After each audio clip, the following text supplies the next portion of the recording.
Welcome to CRE Success, the podcast, where we help people working in commercial real estate achieve their professional goals.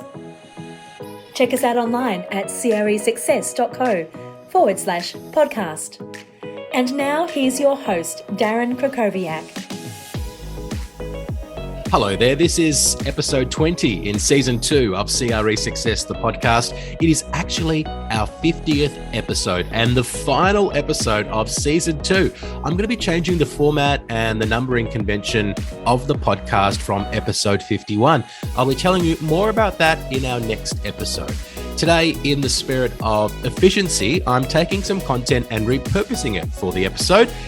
Allison Weiss of CRE Recruiting is talking to me about accelerating career success and leadership in commercial real estate, or I guess more I'm talking to her because she's the interviewer. You may remember Allison from episode 15 in our current season. Well, this is from her podcast, which we talked about in that episode. Her podcast is called Growing Careers and Companies. Allison is a fantastic interviewer. I ended up sharing some things that I didn't expect to divulge in this episode. It's a little bit longer than most because it is content from another podcast, but I think you'll enjoy it. I'll share it with you in just 30 seconds. Now, the one thing that makes top performers in commercial real estate that no one else is talking about is going to be revealed very, very soon. You can register for the live and free workshops that are happening on Thursday, September 9th by going to our website, cresuccess.co. Near the top of the homepage, you'll see a prompt to register. There's one for Asia, there's one for Australia, and there's also another one for North America. For New Zealand, I think the Asia time is best for you. I do hope that you'll take the opportunity to join me live for this workshop so I can share with you exactly what the one thing is. And now it's time for the interview on CRE Success, the podcast. Hello, friends, and welcome to today's episode of the Growing Careers and Companies podcast. I'm your host, Allison Weiss, and I am thrilled to welcome our special guest for today's episode, Darren Krakowiak. Darren is the founder of CRE Success. After a storied career in some of the biggest brokerage environments internationally, Darren is an Australian who has dominated commercial real estate across multiple continents, including Asia and Australia and New Zealand. Darren and I are kindred spirits. We both understand how important it is to give and share and serve our communities with advice to help people take their careers and companies to the next level. And Darren does that through his platform called CRE Success, which is a membership program that he'll talk about in today's episode. Today's conversation with Darren includes advice from Darren's own entrepreneurial journey and the path from moving from large corporate environments into your own business, in addition to great resources and tactical advice for those who are looking to evaluate if they should stay or should they go during a period that some are calling the Great Resignation. If you are looking for great advice on getting your next promotion, navigating your career path, and taking your journey to the next level, listen in to today's action-packed episode with Darren Krakowiak of CRE Success.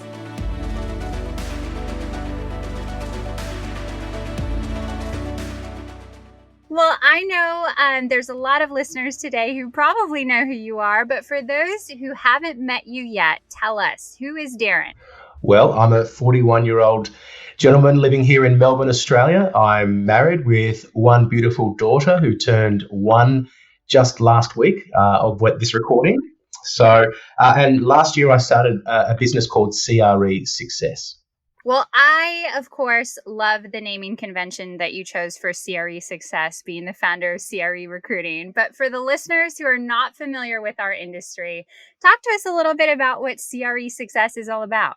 Sure. So CRE, of course, is commercial real estate. And when I was trying to think of a name for the business, a couple of things came to mind. One was, well, what is it that I'm trying to do? Who am I trying to serve? And what is the outcome that I'm trying to produce? And that is success for people who were in the commercial real estate industry. And I kept coming back to the word success. And I did try out a few other words like leadership and a couple of other things. The other thing that really influenced the word that I ended up on was, can I get at CRE Success on Instagram, Facebook, Twitter, LinkedIn? Of course. And I could. So I thought, well, I'm going to take CRE Success. So that's how I landed on the name. And how did you wind up launching such an entrepreneurial and exciting venture after such a long and storied career in the corporate world of commercial real estate? Well, I've spent 19 years in commercial real estate before I started the business, including 11 years living and working in Seoul, South Korea. And I came back to Melbourne in 2019. And when I came back, I sort of started to notice that there weren't, in my opinion, enough resources dedicated to commercial real estate professionals who are looking for modern and relevant ways to, I guess, accelerate their own success, whether that be using more up-to-date methods like personal branding on social media, whether that's using more leverage ways to find, win, and grow existing clients, whether that's through sort of traditional personal development resources, like your Brian Tracey's or your Brendan Bouchard's or these types who I'd been following, but I didn't see a lot of that content inside of the commercial real estate industry outside of North America. So I saw it in North America a little bit, and I've been following Rod Santomosmo for a lot of my career. But you say that name to people outside of North America, and I've had the chance to speak to Rod, and full respect to him. But certainly in this part of the world, not many people know who he is, and he's got all these great resources. So I wasn't modeling myself on him, but I did see the potential that existed for that type of business in this part of the world. And I figured that I've been in Asia, I'm here in Australia, and I believe that there is an opportunity to provide that support, to demonstrate that there are other ways of doing things as opposed to sort of the old and crusty brokerage model, which a lot of people in the industry want to stick to. So I guess I took the leap in 2020 to start this business, and now it's been going for about 16 months. I love that. And you said so many things that you and I totally align on. Our industry is not one that's necessarily known for being on the cutting edge, and also not one that is focused on maybe this continuous development and growth and improvement. And those are all things that I really see in your career and in CRE Success and your membership. So talk to us, maybe the next generation, the up and coming generation of brokers. What are the things that they need to think about differently, maybe than their senior brokers or the folks that are, on their teams and in their firms today?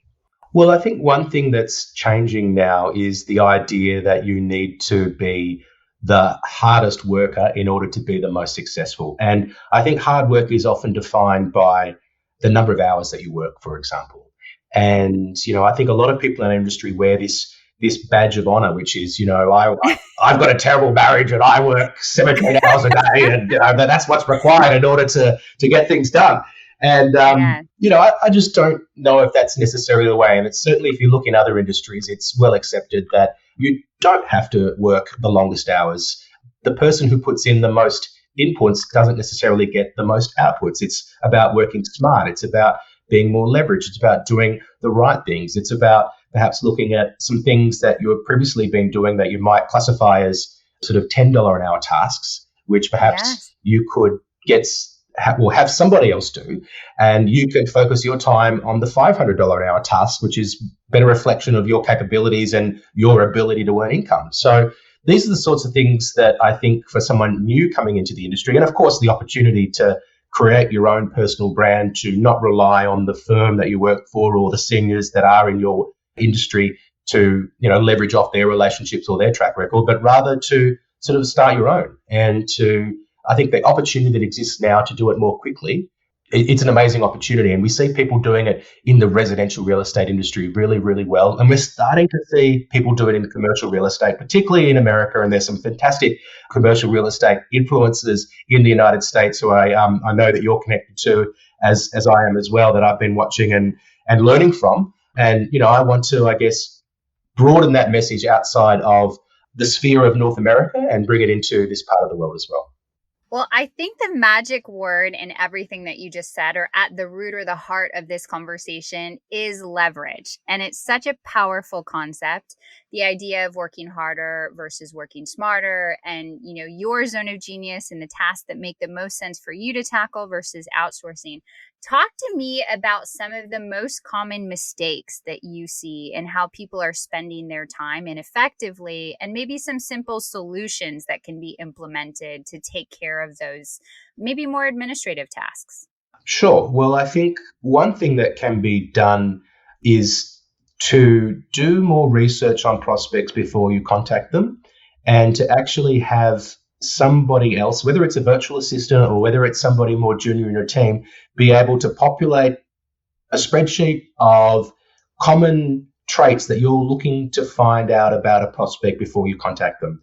And it could be, you might create a list of, 5 or 10 things. And here in Melbourne, it might be, try and find out their football team. In the States, it might be what university they went to, their hometown, previous companies that they've worked for, previous industries or pivots that they've made in their career. What are some things that you can find out? So then when you actually go to contact them, you can contact them in a way which is more relevant, that will resonate with them. Now, that research takes time, and you do need to do the phone calls yourself, but that pre-work is something that can be done by somebody else. So then you can get into the zone and do your phone calls much more quickly and much more efficiently.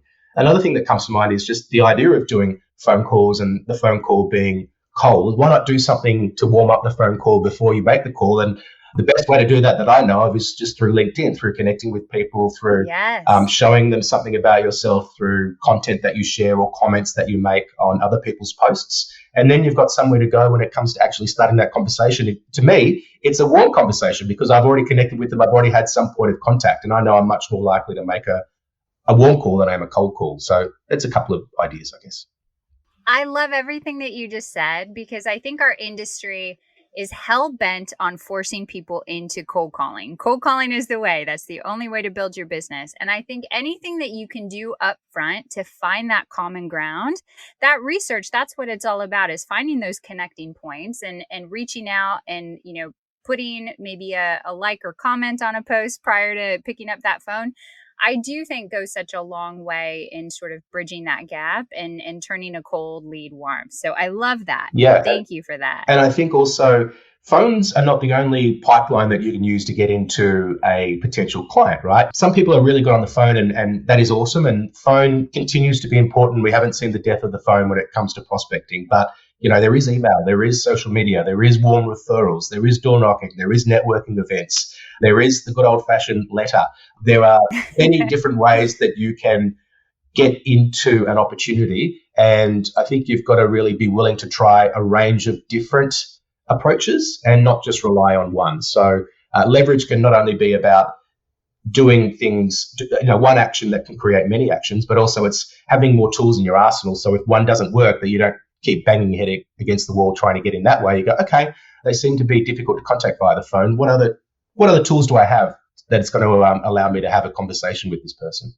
I love that. I think, as much as we can expand our reach and our brand and utilize all these various different channels and platforms, the more successful we're going to be. So that's perfect. I want to switch gears a bit and talk about some of the work that you do with folks who are maybe more career focused. I think the time that we're heading into, some people are calling the great resignation, right? We're sort of in this post-COVID, hopefully, world. And a lot of people have used the last 12 to 14 months to sort of consider what might be next for them. So if you're on the fence with should I stay or should I go, how do you help people to evaluate that? Well, I think it's really hard because I know that I've been in some situations where perhaps I should have taken the plunge to leave more quickly than I did. So first of all, I want to, express empathy for people who find themselves in that situation. I know it's not easy to take the plunge. There's a great song from Michael Jackson from the 80s, from the Bad album, it was the third single, and it's The Way You Make Me Feel, right? Remember that song? Such a great song. I love it. So you got to think about, how does it feel to turn up at work every day? And if it's not feeling good, then, you've got to be willing to do something about it. Now, I'm not suggesting that you should quit and get a job that doesn't reflect your capabilities, but you need an exit strategy, or you need to do something to try and change the situation. Because if you don't do anything, nothing will change. So while it's easier to blame everyone else around you about, oh, I work with these horrible people, or this company doesn't really see me for what I'm worth, you've got some responsibility to do something about that. So if you see that there's a problem going on, take some responsibility. It's not everyone else's fault. It's also your responsibility to do something about it. See if you're not being recognized or valued, who can you speak to? What can you do that can change that situation? And, do you see a future at the company? Now, if you don't see a future in that position or with that firm or with that team, then it's perhaps time to move on. But take some time just to figure that out, because often there are ways that you can navigate yourself through a situation. You're not necessarily at a dead end when you're turning up and you're not feeling good about things right away. No, absolutely. And I feel similarly. Before I launched CRE Recruiting, I spent a handful of years very unhappily. So I think it is hard to get that courage. I guess, what would you say to those folks? Maybe they're inside of companies right now. They have an idea for a business, or they just know that they have that entrepreneurial spirit. What advice do you have to those who are thinking about starting a business in this time? Yeah, look, I think that have a think about it before you do it, because it's a big decision and it does require a lot of patience. It requires a lot of persistence. And I think that you need to appreciate that you're going to need to apply a different set of skills to that of being an employee within an existing organization. Even if you're a leader within an organization. And, I thought my leadership experience was, I've managed big teams, and I thought, I can run my own company. That's no problem. It's completely different. And, one thing that I'd recommend that you do is to really speak to people that who run their own businesses, and speak to them about the challenges that they face, what they're going through, whether they think that not whether they think you're capable, but what do they think are your strengths and some things that you could perhaps think about and work on, so you can hit the ground running, so to speak, because the first few months are really, really tough, and you need to be prepared for the fact that you're not just going to turn up and everyone's going to give you money and want to do business with you. It takes time. So try and be prepared for it. Speak to as many people as you can who also have businesses, and just understand that what got you to this point in time is not going to get you to entrepreneurial success. It's going to be a different set of skills that are going to enable you to be successful on your entrepreneurial journey as opposed to your employee journey. I couldn't agree with you more. And I'd love to hear from your perspective. Like, what is maybe the biggest skill that you had to cultivate within yourself when you took that leap personally to be an entrepreneur? Probably, a couple of things that come to mind. One is just that humility, I think, and the ability to understand that all of the things that I've achieved are not perhaps relevant when it comes to what I'm going to be able to achieve with what I'm doing now. So I shouldn't expect for things to be handed to me just because I've, got runs on the board as an employee when I'm an entrepreneur. So I really need to be humble. I need to come from a place of learning and growth, and be really willing to open my mind up to those opportunities. Now, the other one was, you really need to sort of put yourself out there a lot more than you did in the past. And that put yourself out there is a sort of a corny term, but you have to, because if you're not willing to promote yourself, if you're not willing to demonstrate that you believe in what you're doing, then who else is going to? So you must have real conviction and belief for what you're doing, and stand proud and tall when you're talking about what you do, because that's going to go a long way to demonstrate to others that there is some purpose to what you're doing, and that there is, I think, you want to give some other people an incentive to give you a go. And by standing tall, even if it's on a very sort of shaky foundation, that is more on gumption than on results at that early stage of your business, you need to do that in order to attract people to want to do business with you. And then the foundations will get stronger, and it will be easier to stand on that pedestal. Absolutely. I think what you're saying essentially is you have to believe in yourself first, or nobody else will. And so finding that belief and really connecting with that is really going to help to drive your business forward. And I love that.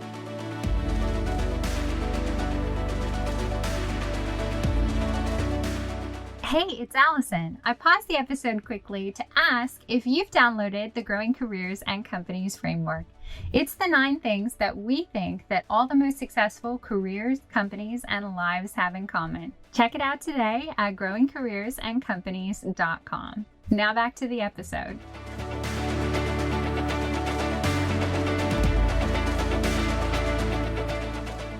I want to switch gears and talk a little bit about your experience overseas and working internationally. I know travel and working abroad is on the minds of a lot of our listeners, and I'd love to understand how you made that leap and what the transition was like for you. Sure. So I'd worked for a couple of Australian advisory firms, which were non-brokerage firms. But then I realized that I was curious about overseas opportunities, and if I wanted to get those opportunities, that I needed to work for a firm that was global. And an opportunity came up with JLL back in 2005.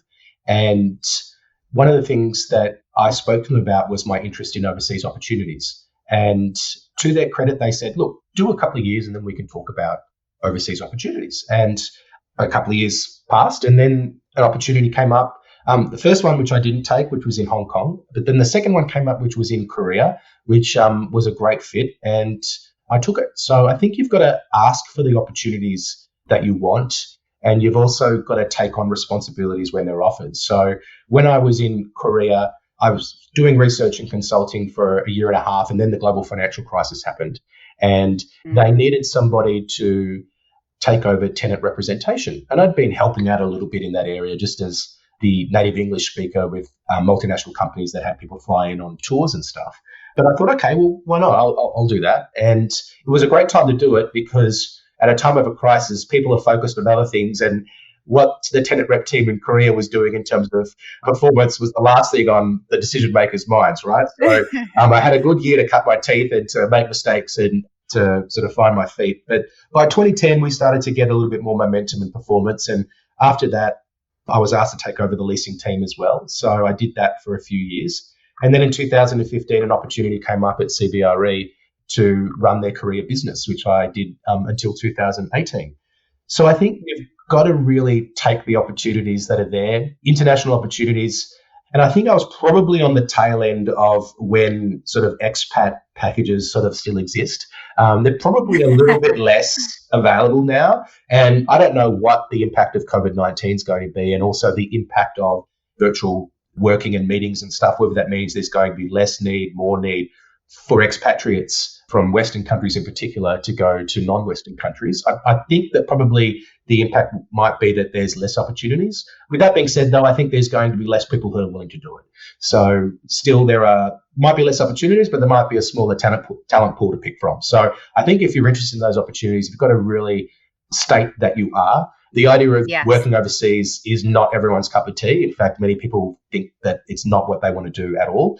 So if it's something that you want to do, state that you want it. Make sure you're working for a company where you can see that there's a pathway where there is evidence of other people being given those opportunities. And then make sure you're speaking to the right people about grabbing those opportunities when they're available. You've got to let people know that you want them. The company is not a mind reader, right? So kind of like when you're in a relationship, when you want something from the other person, you've got to tell them, otherwise they don't know. Exactly. So if your love language is working internationally, you have to express that. Correct, yeah. I love that. So talk to me about, I guess, the transitional part of working overseas. What were the learning curves culturally or the hiccups that you experienced? And what was the biggest takeaway personally to you from that experience? Look, I think my role was really to be a bridge between the local business and the global business, and whether that was within the organizations that I was working for, so helping the local teams leverage the global platforms of JLL and CBRE and making sure that we're applying best practice and a certain standard that our clients were expecting on a global basis, or whether it was working with decision makers who are overseas on behalf of our clients and just helping them understand things like local market nuances, the way that their local employees are likely to see certain situations and how they can make sure that they're making decisions which don't grate against the local team. So that required, I think, some nuance, which perhaps I, had to develop over time. It meant that I needed to really, and it took me some time to do this. I was probably for a few years really, I don't know if I'd say I wasn't disrespectful, but sometimes I was a little bit intolerant of local culture and I'd get frustrated. And, Korea is a really different place. Like Sure. in Asia, it's sort of like hard Asia, whereas Singapore and Hong Kong are easy Asia.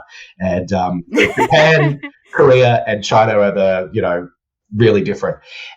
And someone said to me one time, which was really good advice, and he said to me, Darren, you can't change this country one person at a time. And I thought, well, that's true. Like, if I'm in the back of a taxi and a taxi driver's driving like a maniac and, I want to yell at him, there's not really any point because he's not going to pass it on to all these taxi driver mates and tell him, we're not supposed to drive like maniacs, right? So that helped me understand that there are some things that I should just accept. And, the skills that I picked up, I think, were patience and, also cultural understanding, respect for other cultures. Yeah, these were some things that I picked up.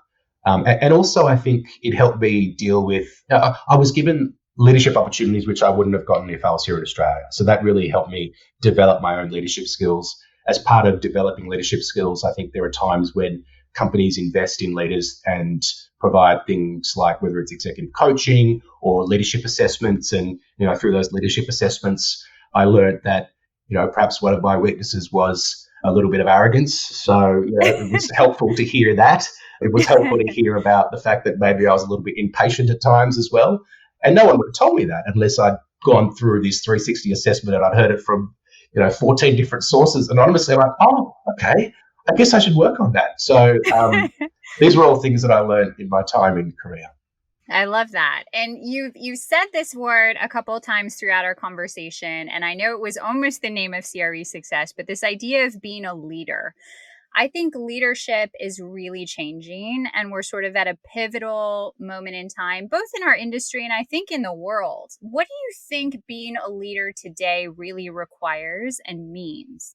Yeah, I think nowadays it's about more than just being the biggest dog in the kennel, right? So within commercial real estate, it used to be that the biggest dog or the biggest fee earner was just the leader because that's the way it is. And, be damned if that person has no leadership or people skills. If they're the biggest earner, we better keep them happy because we don't want to upset them because the big dog might bite if they're upset. So true. Nowadays, I think that there's, an understanding of things like EQ. There's an understanding of, and I don't think IQ is that important in our industry, but EQ is becoming more important, interestingly.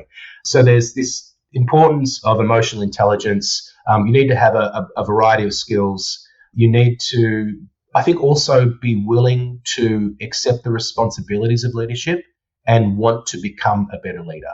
So it's not enough just to say, yes, I want the responsibilities, but then you need to also be willing to get better at it because leadership is a skill. Maybe some people are naturally more inclined or more predisposed to deliver on some of the skills that are required to be a good quality leader, but certainly anyone can be a better leader just by working at it. So you've got to be willing to work at it. And I think companies need to recognize that in order to create the culture that they want to create and to actually espouse the values that they claim to espouse, that they've got to have people in place that are leaders that don't grate against those values. And I think that some companies are doing that. Some companies are still going through that journey. Other companies haven't really started to confront that.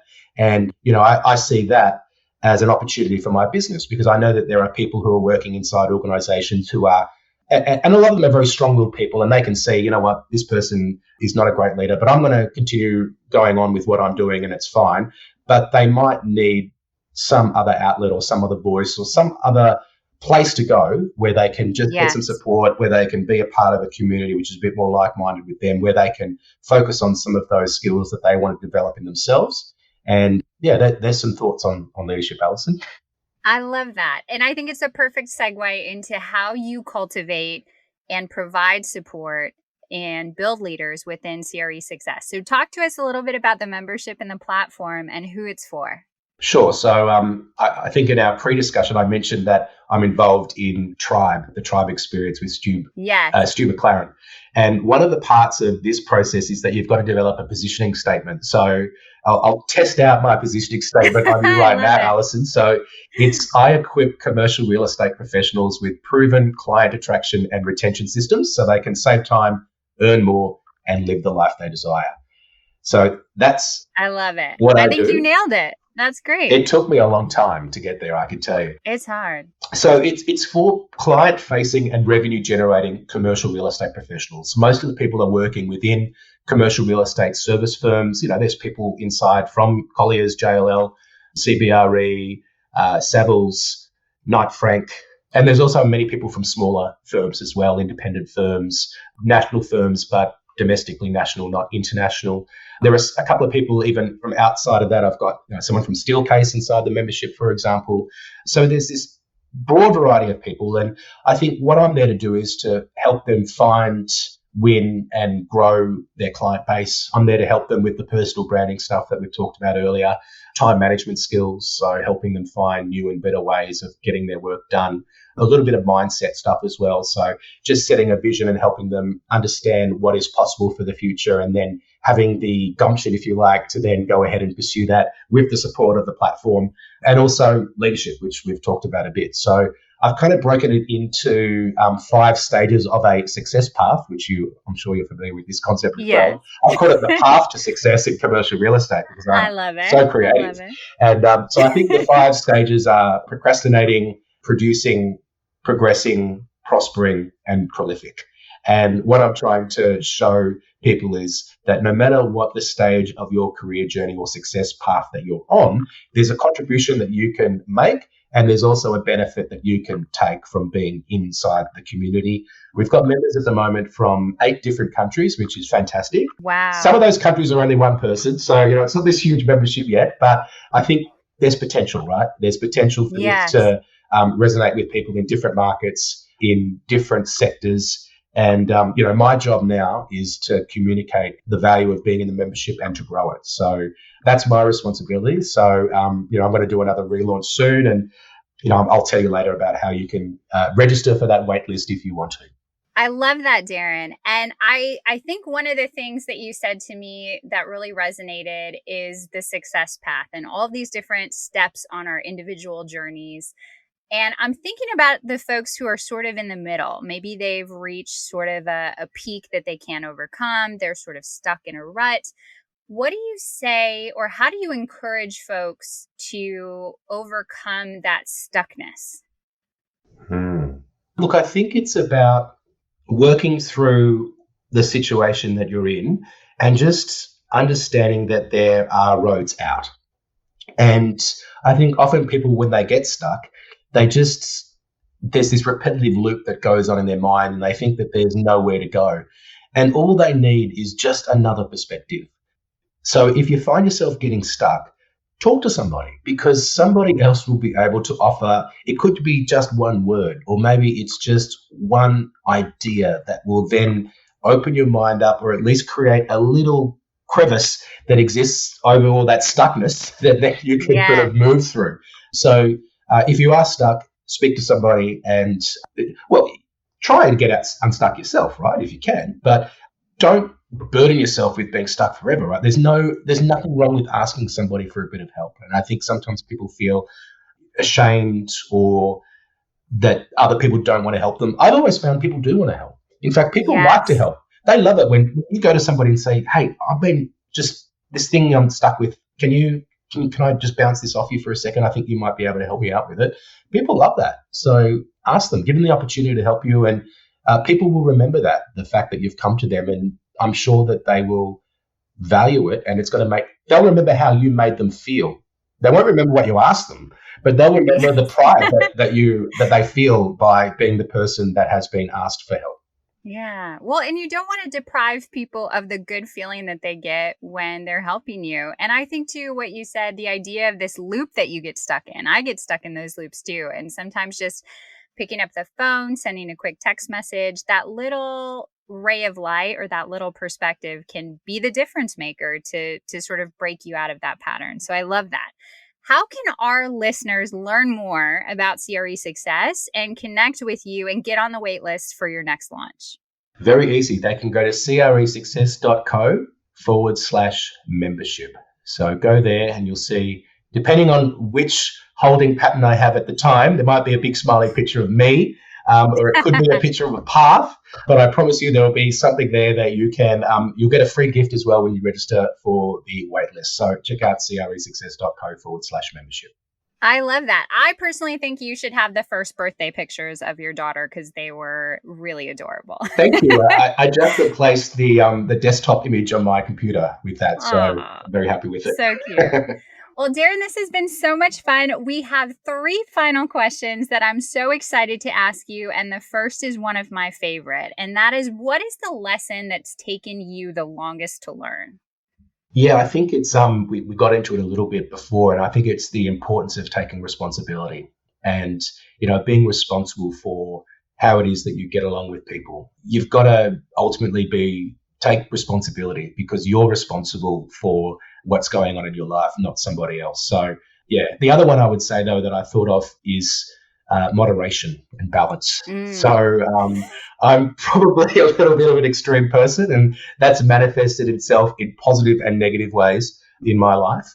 So I think another lesson that took me a long time to learn, that I think I'm getting better at learning, is the importance of moderation. I love that. I'm good with moderation unless we're talking about Oreo cookies. That's my vice.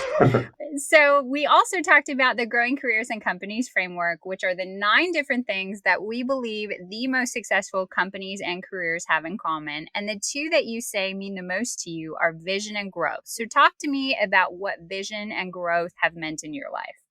Yeah, so with vision, I think, when we talk about it from a company perspective, it's something that is often an internal statement. It's not necessarily a client-facing statement, but it's something that I think we wouldn't be too worried if a client became aware of it. So I think that's one thing to think about when you're developing a vision. And I think you want to make sure that it's in alignment with the values and also the purpose. And yes. I think vision is also about creating a vision, but I can't use the definition of the word. I can't use the word in the definition, but it's creating this picture of what the future looks like, right? And how this possibility. So I think vision is those things, and growth. I think growth is so important, and some people are a little bit scared of growth. And I would encourage you just to think about what is possible, and then think again and think bigger, because if you and I talked, Allison, about our podcast and we said, well, how do we increase our listenership by 3%? And then we talked about it later on and we said, well, how do we increase it by 50%? We're going to come up with better ideas when we're talking about 50% than 3%. So you've got to be obviously realistic, but I think thinking big and setting yourself some big stretch targets in terms of the growth that you can achieve is really important to bringing out better ideas that are ultimately going to achieve to bigger results if that's what you're looking for. I love that. Do not think small, think big. What do you hope, Darren, that viewers or listeners are going to take away from your story today? Look, I think I managed to achieve some things potentially before my time, and I achieved those because I was willing to pursue my potential, and because I was willing to not listen to naysayers who may have said that you're too young for this, or you don't have the right experience, or you don't have the right pedigree, or who do you know, or what do you know in order to do this. And I think you've just got to sometimes back yourself and go ahead and do it. So that would be the one thing I would take. I hope people take, which is to go ahead and just do things. And remember, support is available if you need it, and go out there and make sure that you also prepare for what it is that you're going to do, right? Because if you're going to actually back yourself, and I don't think you should do things in order to prove people wrong, but I think it's good to be able to demonstrate that you've got the capability. So if you've got to back yourself, give yourself the best opportunities to succeed by doing a little bit of prep and preparing yourself for that bigger responsibility or that big role that you're taking on. I love that. So good. Thank you so much, Darren, for the time today. I'm sure our listeners have so many juicy takeaways, and I really appreciate your time. For more information about our guest, visit cresuccess.co/podcast. And now, a final thought from Darren Krakowiak.